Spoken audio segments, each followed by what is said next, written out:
Welcome to our Women's Day Masterclass by Courseplay, an AI-powered SaaS-based LMS, LXP, and PMS platform of CLHR Group. I'm your host, Saika Chakraborty, Head of Marketing at CLHR. And this episode is extra special as we are recording this in the week of International Women's Day. We titled this episode Moments That Shape Us. Because leadership isn't built in boardrooms alone. Because if there is one thing I have learned from speaking to incredible leaders, it's that it's really the plan that defines you. It's those uncomfortable moments that you didn't plan for, probably that shapes and forces us to grow. And I'm really looking forward to unpacking some of these today with our speaker. And my guest today is someone who knows that better than most. Her journey is a masterclass in itself, in resilience, in curiosity, and a purposeful leadership. She has, I think, started her career not knowing what probably logistics even meant. And today she leads Sure. learning and development for Amazon's last mile operations across Africa, across the Middle East, and Turkey. She has built programs from scratch. She has pioneered roles that didn't exist before, and she has created them as well. And she did all of it as the first woman to hold her position in an industry that has historically been dominated by men. She's a regional learning program manager at Amazon, champion of women's leadership through Amazon's We Lead program, and someone with over 31,000 followers. That's amazing, I think. And she's the kind of leader people really connect and learn from. Salma Al Naqib, a very warm welcome to the show. Happy International Women's Day to you, first of all. And it's such a joy to have you here.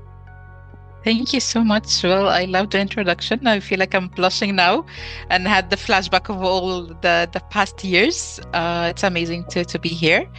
I'm Our pleasure, known our to be a pleasure. bit like a feminist somehow, I think. That's the common name to call it. But I'm very happy to be here in the International Women's Day. It's such a pleasure. And thank you so much for mentioning the journey. It's been a journey, and absolutely true. My first day in Amazon, I had no clue what the logistics even meant and where to go, what the dress code, what are the terminologies being said here and there. But yeah, now it's like the wiki, as they call me sometimes in the office, for like, all the information. So yeah, quite a journey. And that's Thank you for wonderful, hosting. wonderful. I'm Thank looking you. forward to a host of kind of conversations from your life at Amazon and before that as well. Right. So Absolutely. before we really get into those big questions, I would love to set the stage. I think for anyone who doesn't know you yet, how would you introduce yourself? Not the usual job titles that we see on LinkedIn's or the resumes, but the version of Salma that shows up every day at work. Hmm. Interesting. Well, the other part of work or how I would like to define myself, I always like to call myself Super Salma because for me, Salma in Arabic it means the peace as well as the one that cannot be breakable. So for me, like Superman kind of way. Mhm. I love to introduce myself as an athlete. I love sport so much. Wow. Even though I'm also a foodie person, I love food so much across the countries and nationalities. I like to try it a lot. I like to travel. So sometimes I feel like I'm Ibn Battuta, but the mini version of it. To travel in different cities and to be ready, to pack my suitcase. I like to explore a lot. Like I always feel like, let's figure it out. That's my thing.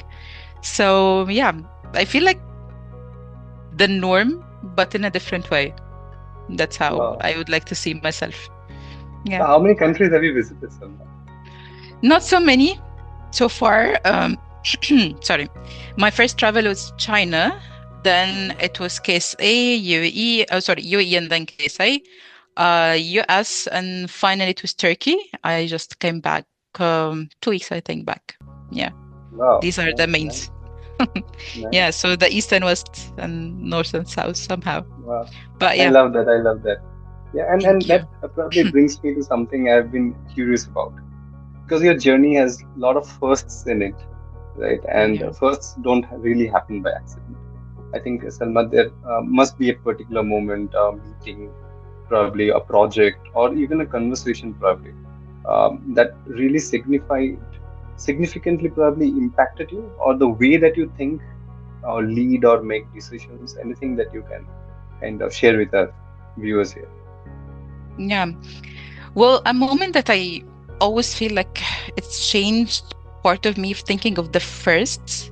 It was a session with my mentor. Sharif Ibrahim is one of the leaders in Amazon, where he simply gave me an article like done by Harvard that's titled "There is no cake." And I really like this article because at the time I had a conflict with colleagues and I wanted to be the first. I want to be always the best. And, I will be fighting for all the project. But reading this article that has taught me there is no actual cake that we had to fight or have conflict for it.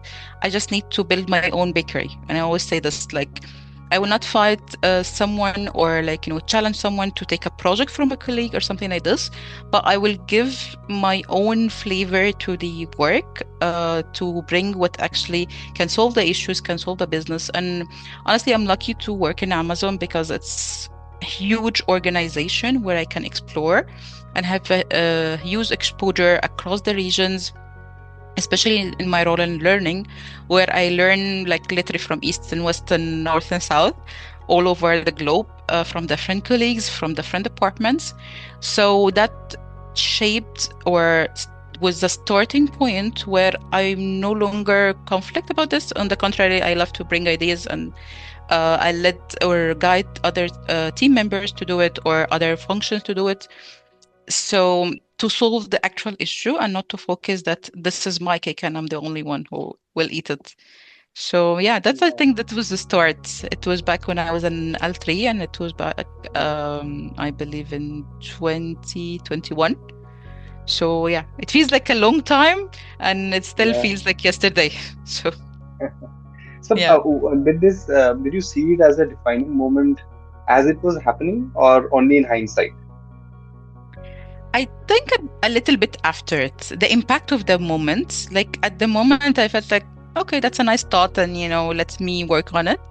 But the impact of it later that shaped me. Like, I automatically later on, I was working to bring the first programs, and I really enjoyed bringing first at Amazon projects. Even not only in our region but globally, and even the project that I benchmark with other teams or other regions, I love to how I can shape it to our regions to fulfill our customers' need, whether internal customers or external customers or partners. So that was a start moment that built Hmm. over time later. Yeah, Yeah, along of that, 10 other shaping moments. that's Yeah, interesting. Yeah, okay. So, I think everybody has some turning points in their life and career, right? That's true. one thing. But what about those moments that didn't really feel like opportunities at all? The phases probably are of uncertainty, or maybe of even setbacks, right? Where you Mhm. didn't know if this would work out.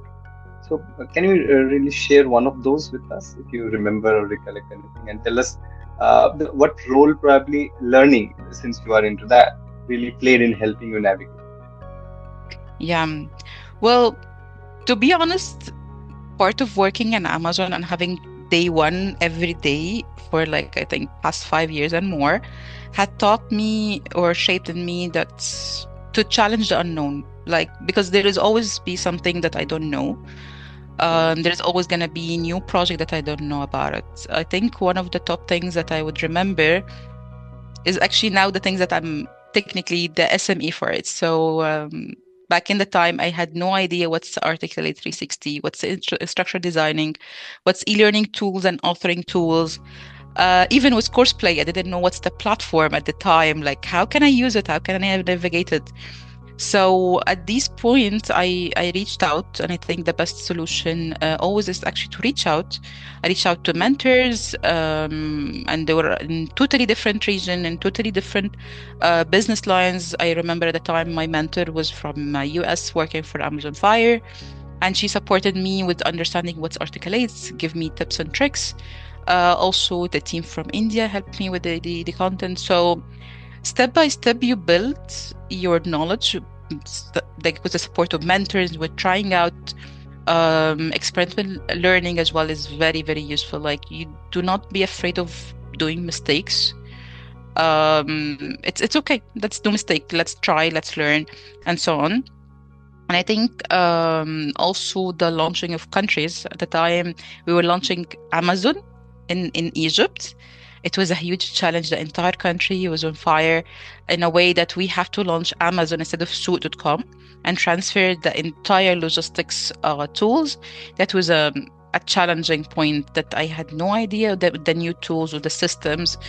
I was a little bit fresh in the company, and at the time, even during my training, we had COVID cases, and I had to come back during like the mid training, and then I had to learn by doing. I was there with the associate on floor to learn and see from experience, so I can guide them based on my knowledge and my experience on this. And having this from the front side also supported in sharing experience.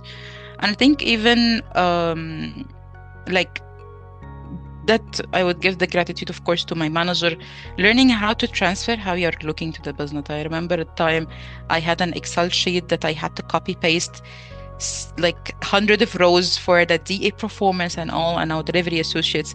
And now with the guidance and support of my manager, I'm like in love with QuickSight, our own tool for the dashboards and all. So that day by day helped me shape this. And I even believe I transferred this to my personal life and started to have sports that a bit ambiguous at the beginning and also had acronyms. So I started with CrossFit and I started with yoga. And I was like at 30, I learned how to do jump ropes and headstands. And it was crazy. Wow. And recently I'm learning how to swim, and I was always had afraid of water. So I believe working in an ambiguous environment can have positive impact of challenging the unknown. Because at some Right. point, it's okay. We can mistake. We can learn. At starting from zero will reach somewhere, but Yeah. not starting will keep you at zero. So all these moments have shaped a lot of me. Like now, I get afraid less, or even if I'm afraid of something, or it's unknown, I'll say, let's open the can and see what we can deal with it and figure it out later. You know. Yeah, absolutely. I think Yeah. that's what you call you surviving that, and you built really a different version of yourself, the Yeah. superwoman that you call yourself, right?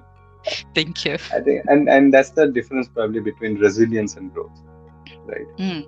Yeah, absolutely. You grow when you understand yourself Yeah. more and you reflect with all honesty, because we all have our breaking moment. I remember the breaking moment where I was calling my manager and I'm telling her I'm not gonna show up on Sunday and that's it. خلاص, I'm done with work. And guess what? I was showing up on Sunday, and I showed up every Sunday since then. I showed up in the days and I learned and challenged back and have conflicts. That's part of the day to day, because even in personal life, you will have this day to day with your family, with your parents, with your kids, just the dynamic of challenge the unknown and work to resolve things and not taking it personally. And that comes or start with understanding yourself and accepting yourself. Yeah. Right. Right. But I think and that probably takes me to something that I find really important to ask leaders like you, right? Especially who have been on a long journey. And that's the idea of probably evolving beliefs, right? Salma, is Mhm. there a leadership assumption or a belief that you once held very, very strongly and that you've since then let go? Maybe it has fundamentally changed, right? And if what would have triggered that shift, if you can share with us? Yeah. Well, I would have three beliefs or three moments that I had that shaped the journey. Number one, it was with my ex company, where my manager was telling me, I'm a step in your career. I will be here to support you. And then in Amazon, and she was honestly, and I'm really grateful for all her support. And when I came to Amazon as well, I remember that moment in one-on-one with one of my manager, was my manager, current manager. And I was very excited and bragging about all the work and all the tools I've learned while she was on leave. And she was telling me, but who else can do this? I was like, it's me. I can teach other, and we were having the conversation how I should not be irreplaceable in business because that's a step back, it's not a step forward. So that like taught me the idea of succession planning, that always have someone to back you, and it does not mean that this person will take from you as to replace your role, but on the contrary, it will support you grow more and more. And that actually helped me, because if I just kept everything to myself, I'll be stuck in the same role forever because the business will not be able to replace me. Absolutely. Or at some point, my level will go down because I'm doing the Yeah. same thing, I'm not learning, so that the actual business will replace me. So I believe at that point, yes, the succession planning was number one. And number two was the Clifton Strengths Finder. It was one of the best leadership method that I learned as well, to focus on my strengths and expand my strengths, more just to focus on the development area like most companies would focus on or have their one-on-one. But on the contrary, I've learned my strengths and develop on it, and that led me later on, when I have done the same test, to develop other strengths, not other stress. We also have stress, but yeah. But yes, I think these two, the succession planning and finding my own strengths and develop on them. Yeah. I think I think there is a lesson to learn there. How you let go of a belief, right? Which you Yeah. many people who kind of early in their career have this, that I should become the irreplaceable person in the company, so that right I secure my career over everything else. I think that's one of the most underrated qualities probably in a leader, the willingness to say that I'm really wrong about this, or I was wrong about this, and here's what I Absolutely. learned, right? And Mm, it's actually a sign of enormous maturity. absolutely. Absolutely agree. It's very hard. I believe the absolute skill that you have to learn along the years, personally or professionally, is that you can say, yes, I was wrong. And Right. admit it truly, whether with yourself or with others. And I think that the true leadership shows when you are actually admitting your mistakes, Right. because your team will appreciate this, because they will see you as a human, and they will be able to connect with you on different levels. So absolutely, yes, defining your own beliefs along your journey is a core stone where you develop and grow in your career and grow in your personality as well. Yeah. Absolutely. Yeah. Right. You mentioned quite a bit about your seniors who have supported in your career, right? And you also work in a company where probably raising the bar is a stated leadership principle, right? And you have also said being a manager is the same as being a high standard leader. Has Mhm. your definition of probably a great leader looks like changed since you first stepped into the leadership role? I believe yes, absolutely. Because before you step into the leadership role, you think that all the leaders are superhumans, they know everything, they understand everything, they have all the answers. But the truth is, no, they don't. They're just humans. They have their work, they have their role, they have their challenges, personal challenges, work challenges.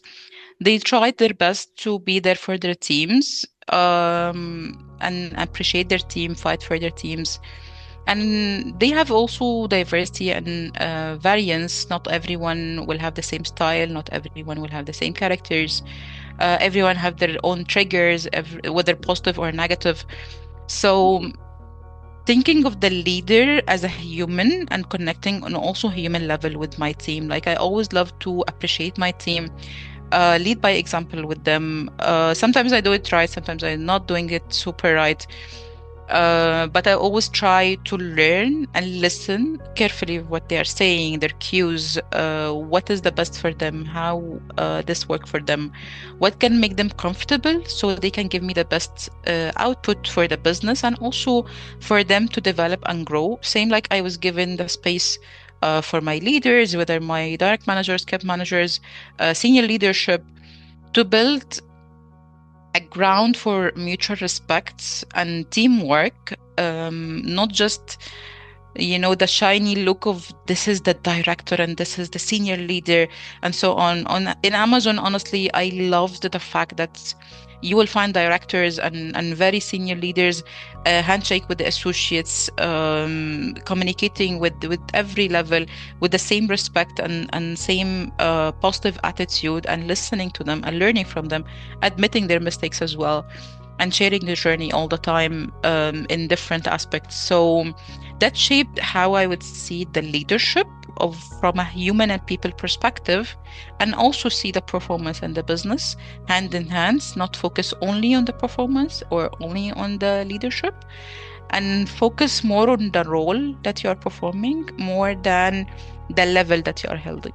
Because I can, like, I was leading a regional project when I was an L3 and an L4, same like as doing an L5, but it's not about my level, it's how I'm, oh, and how and what I'm giving to the business.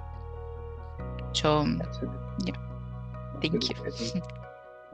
I think also the fact that you lead a lot of the cross-cultural, geographically distributed, bilingual teams, right? It also forces you to think little differently, right? Um, um, Absolutely. how do you think about inclusion? I'm really curious to know in those cases. Oh, inclusion and diversity, honestly, one of the best things I found in the company, because it gives you the idea that there's no limitation. You know, like I love the fact that I'm talking with people with different culture. I'm learning how to say I love you in different words, how to share connection, how to understand the background of different teams from different culture, different religions, different genders. Um, and I think the one thing that's common between all of the us is just that we want to put bread on our tables, and we want to work hard and grow in our careers, and be ourselves. So for me, that's the amazing thing. And even I had project that I had to translate contents and trainings that in a language that I had no idea how it's being written. Like I had to do contents in Urdu, in Hindi, in Turkish, and different languages, and I didn't know even the direction. But with time, you learn how they are formed, like how they are sentenced, how the culture are pronouncing this, and you find lots of mutual things between the culture. And that's Hmm. an amazing thing. I enjoy a lot whenever I see visit Turkey, how many in common words that I have, to the and how somehow trainings become familiar between the countries, believe it or not, to the Hmm. extent that, let's say, I know the question that will be asked in training in UAE compared to the same questions will be asked in Turkey, and I was answering it without knowing the language. I was just listening to Right. the question, and I had no idea the words itself in the language. But it was fun that I know the question and how people are similar. Hmm. I believe you always say there's a diversity and inclusion, but at the end, we are all humans All and we all humans. Yeah. have our baseline, I would say. It's just the different colors, but at the end, we are all shining. So, Absolutely.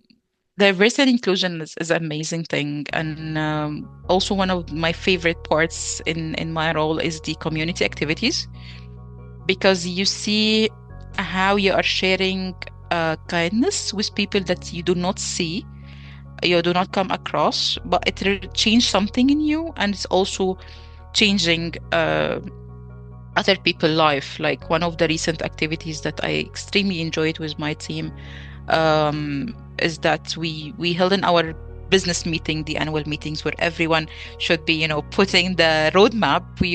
We put a community activity where we're building toys for the unprivileged children's, in different countries. And it was amazing how we were connecting with our inner child, and we were building a toy, and each and every toy was a different, completely different, and reflecting our character.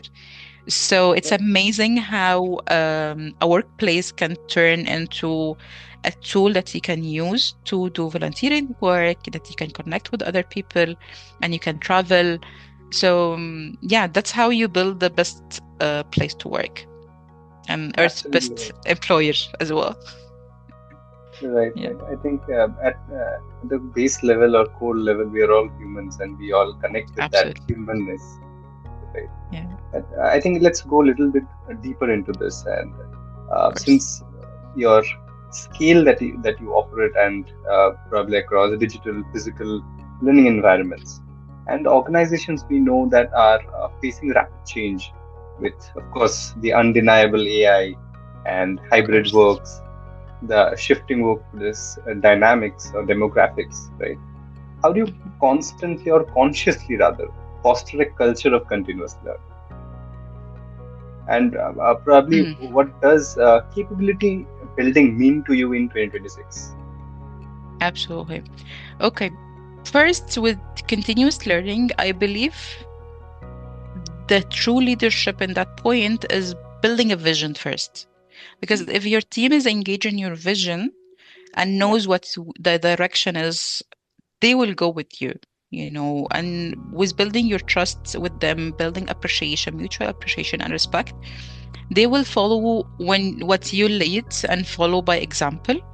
And right. that will step by step will build the continuous learning all the time, because they will know that they will learn, they will know that they have unknown challenges that they will face, but you are there as the leader to support and guide them. And they will also have the safe space of making mistakes and accepting their failures and learning from it. So for me, continuous learning starts with building the people, building the team, respect, trust, and then giving them the vision that this is the direction we will go through and why. It's very good to educate the teams about the why we are doing this and what's in it for them. Same like we're doing a training, like with them, what's in it for me? As if I'm an employer, how AI will support me, how using a certain tool will support me. So this is how I'm building around it. And speaking of AI, of course, Amazon is known for the tech that we have and the cloud services and AI. And for me, AI is one of my favorite charters that I enjoy leading and I enjoy educating others and promoting for AI. Because how I'm seeing AI, and I always say this example to my team, it's the AI is gonna be my personal assistant, Mhm. and I'm dealing with myself as I'm like a director, but I deal with the AI as it's like my like assistant. It will make my life easier if I'm giving the AI the right information, Okay. challenging the information from the AI, dealing as it with conversation, Mhm. more of letting my brain to the AI, because I can see lots of people unfortunately do this. They let the AI control them, not them controlling the AI. Yeah. So yeah, and I wish actually not to reach the stage of the Matrix movie back in the time where AI and machines were controlling the world. And I think that can happen only if people let the AI take control and not us taking control of AI. AI is just a tool, same like an Excel sheet, same like a PowerPoint. It's just a tool that we can use. And building the skills and knowledge beyond our current role and using Right. AI to also upskill ourselves is a way that we can build continuous learning, not just get stuck with certain AI that I'm using currently because I'm in a certain job or I'm in a certain role, but build the skills beyond now. What would Yeah. be the next 5 years you look like? What this person will need in the future? Right. So, Right. yeah, I this is think. in the nutshell. I think you are future-proofing your team and teaching them how to kind of see what's there in store 5 years down the line. Right. And what's the mindset shift probably that is needed in an individual to kind of do these things at scale, the scale that you do, right? Hmm. I would say the first thing is do not be afraid to jump, you know, because if you hit the water, if you hit the wall, it's fine. We'll be in pain for a little bit and we move on. So the number one is that you do not be afraid. And I think the second part would be to give your ideas a voice. Because if your ideas are stuck or stayed in your head, you will go nowhere. But if you give it a voice, whether your ideas is good or whether ideas it is not good, it's still you achieve something. Because if we are sharing ideas now, You can tell me, yes, it's a good idea, we can go for it and it's perfect. Or you can tell me, it's not a good idea now, but we can make it better by doing one, two, three. So, vocaling your ideas is very important, and giving a voice to your idea is really important. And not be afraid to fail, um, because it's okay. It's okay to fail. Right, Yeah. right. So, Now, in your view, it would be a first systems change is needed, or a cultural change is needed to uh, do or succeed at scale. okay. I would say change the people and then put the tools to maintain the change, because it all starts with the humans, and whatever system anyone can put, systems are made to be broken somehow. Mm-hmm. um, so any system can be broken, any system can have a loophole, as it says. But I think building the people, building their culture, building the learning culture, safety culture, continuous learning as well, building diversity and believing in diversity, not just numbers on a table, that can do the shift, not just Yeah, tools. Tools are just there to maintain whatever you put in the people. right. I Yeah, think I agree. I think you can't really build a learning culture if the leader at the top isn't curious themselves, right? absolutely. It comes from top down because of the shadow of the leader. One Yeah. of the principles I learned in Amazon, and I'm grateful for my manager for teaching me this, the shadow of the leader. And I always see this in teams whenever I see a gap in performance, and I think people follow their leader. If the leader is good, they will follow. If the leader is not good, they will follow.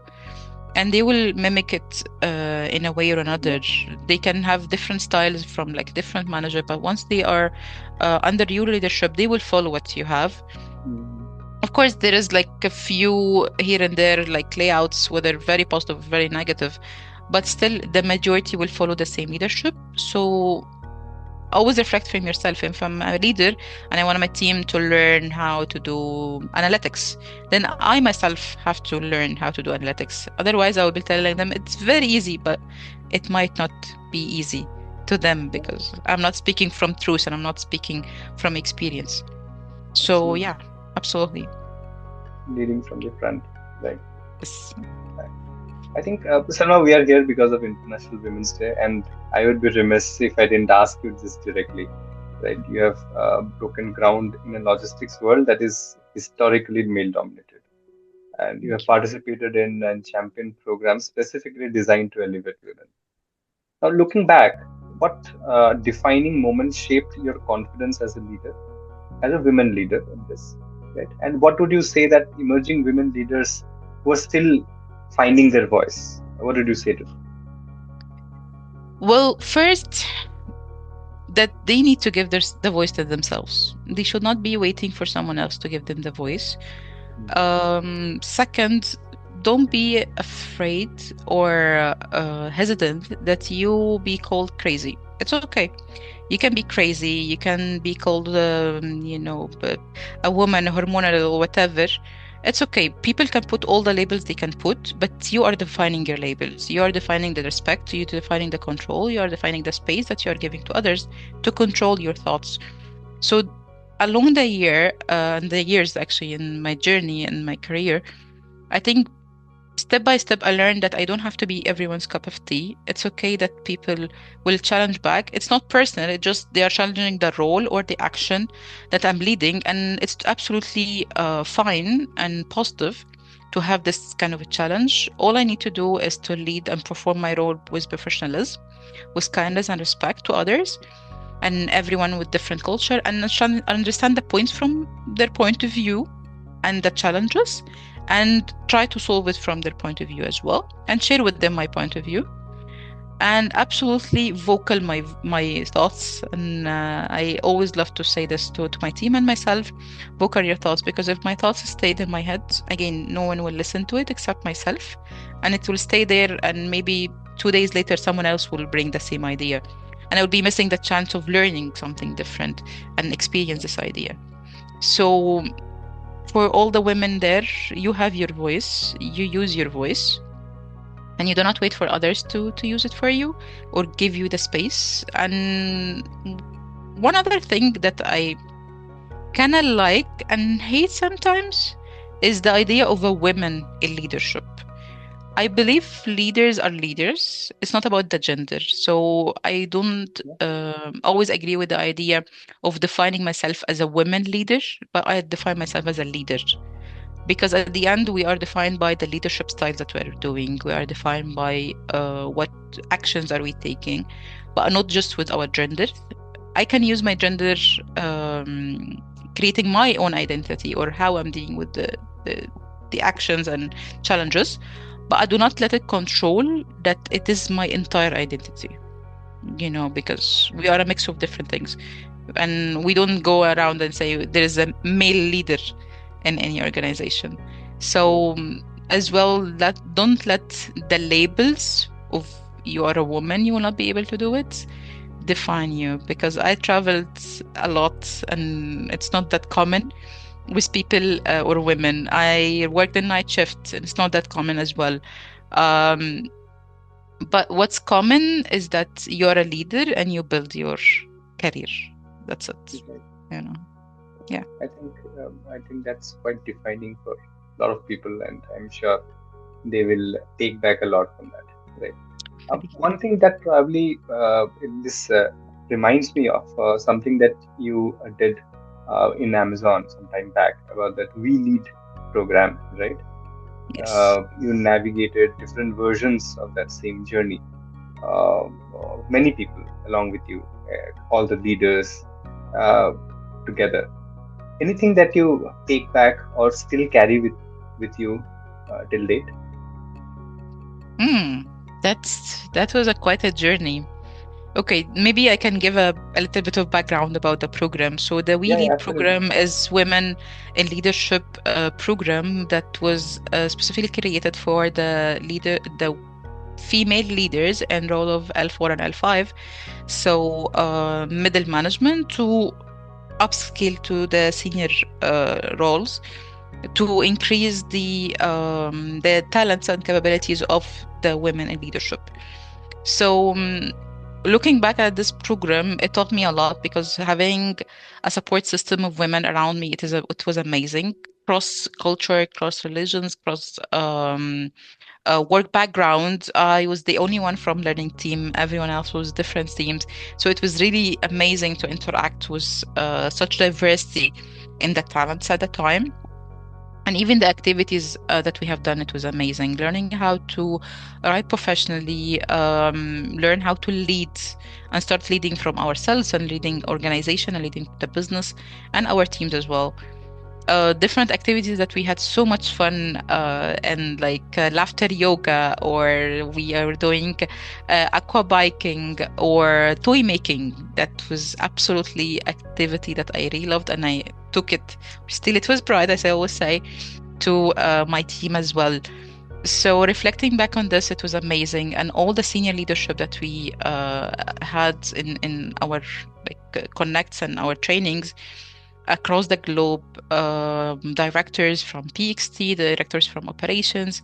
It was amazing having these amazing leadership, amazing leaders believing in our potential, and how I had to present my project, which is my baby project that I really loved, to three L8 leadership, actually four L8 leadership in one room, and I had to vocal my ideas and how to prepare my document. I had to make it, bulletproof, as we say. So, and hearing their feedback and how the leadership would think as well from like a high level, that was quite a journey. And I believe women's support system is really good. Like we have our own secret channel that I think we are all connecting with. But yeah, having this safety network is amazing, and I enjoy it a lot, and I still connect with the ladies from that training. Yeah, Okay. So quite a journey in it. you built amazing connections there, right? Right. Absolutely. And Yeah. uh, I think somebody who said 2025 was about, I think, meeting your own standards. Right? Now we stepped into the new year. Uh, on International Women's Day. Have you set a new standard for yourself for this year? Hmm. Yes, I have. And I think the standard I'm putting this year is letting go and delegate. And Right. this is something that I want to build in myself and build this trust in my team that they can be more amazing than myself. They can do better job than me. They will bring more ideas than me. I just can guide them to the way, but I'm very, very positive that they will bring more to the table more than myself, and I'm here to support them in this. So for me, is letting go, and delegate and trust others is a new milestone that I'm working on, and enjoying the 2026. You know, Right. yeah, it's a new year. Wow. Wow. Yeah, Wow. I think thank you, this conversation has been everything I hoped it would be, Salma, and thank you so more. much. Right. Thank you. I think, before we wrap up, I want to ask you one last thing, probably. If there is one sentence you want every person listening today, man or woman, to walk away with, what would it be? Hmm. You're making this question hard for me. When, hmm, I think that it would be there is no cake to fight for. Build your own Hmm. standard. Right. I think that's the one. Be the standard, build your own standard. There is no cake to fight for. Yeah, there's no cake Yeah, to fight for. Thank you, yeah, Salma. I think that's a line worth remembering. yes. So, My Salma favorite. Al Naqib, Regional Learning Program Manager at Amazon, pioneer, a leader, and someone who has clearly dedicated her career in making other Thank you. people better. Right. Thank you for being on the show, and Thank you happy so much. International Women's Day. Happy It was International wonderful Women's having you. Day. Thank you. Thank you. Thank you.